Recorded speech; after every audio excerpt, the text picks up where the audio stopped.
নবরাত্রির সপ্তম দিনে দেবী কালরাত্রির আরাধনা করা হয়। কালরাত্রি ভীষণা দর্শনা দেবী। তার গায়ের রং ঘন অন্ধকারের মতো কালো।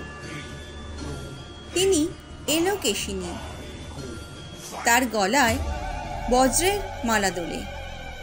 তিনি ত্রিনয়না এবং তার চোখগুলি ব্রহ্মাণ্ডের মতো গোলাকার। তার নিঃশ্বাস প্রশ্বাসের সঙ্গে ভয়ঙ্কর অগ্নিশিখা নির্গত হয়। কালরাত্রির বাহন গর্ধ বা গাধা। তিনি চতুর্ভুজা।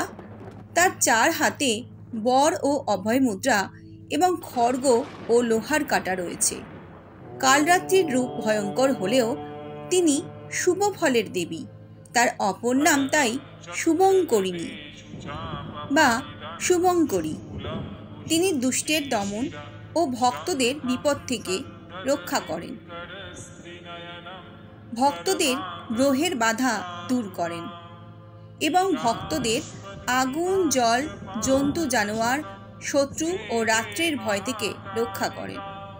কালরাত্রির উপাসক তাকে স্মরণ করলেই দৈত্য, দানব, রাক্ষস, ভূত, প্রেত থেকে রক্ষা পায়। কালরাত্রি দুর্গাপূজার সপ্তম দিনে পূজিত হন। শাক্ত শাস্ত্রানুযায়ী এই দিন সাধকের মন সহস্রার চক্রে অবস্থান করে। তার জন্য ব্রহ্মাণ্ডের সকল সিদ্ধির দ্বার অবারিত হয়ে যায়। এই চক্রে অবস্থিত সাধকের মন সম্পূর্ণভাবে মাতা কালরাত্রির স্বরূপে অবস্থান করে। তার সাক্ষাৎ পেলে সাধক মহাপুণ্যের ভাগী হন। তার সমস্ত পাপ ও বাধাবিঘ্ন নাশ হয় এবং তিনি অক্ষয় পুণ্যধাম প্রাপ্ত হন। দেবীর মন্ত্র হল ওং দেবী কালরাত্রয়ে নমঃ।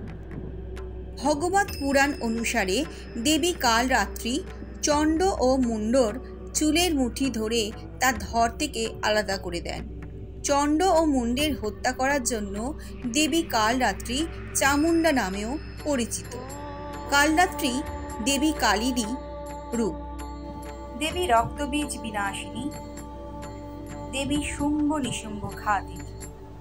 শুম্ভ নিশুম্ভ নামক মহাদানব ও তার সৈন্যদের নিধন করার জন্য যুদ্ধক্ষেত্রে দেবী দুর্গার ললাট থেকে এক জ্যোতি নির্গত হয়। সেই জ্যোতি থেকেই দেবী কালরাত্রির উদ্ভব হয়। এই কালরাত্রি শুম্ভ নিশুম্ভ এবং রক্তবীজের মতো মহাদানবকে নিধন করেছিলেন। দেবী কালরাত্রি এবং কালী অভিন্ন।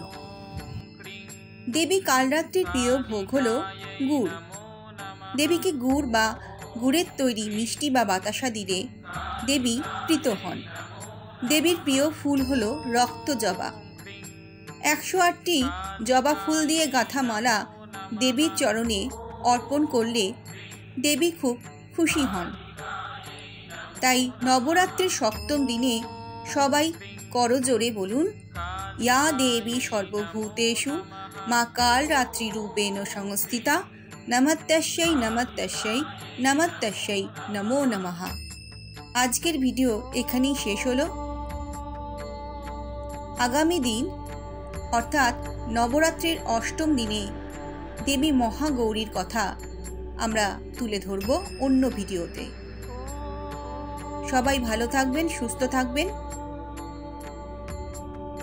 ভিডিওটি ভালো লাগলে লাইক এবং কমেন্ট করবেন এবং চ্যানেলে নতুন হলে অবশ্যই চ্যানেলটিকে সাবস্ক্রাইব করে চ্যানেলটিকে বড় হওয়ার সুযোগ দেবেন।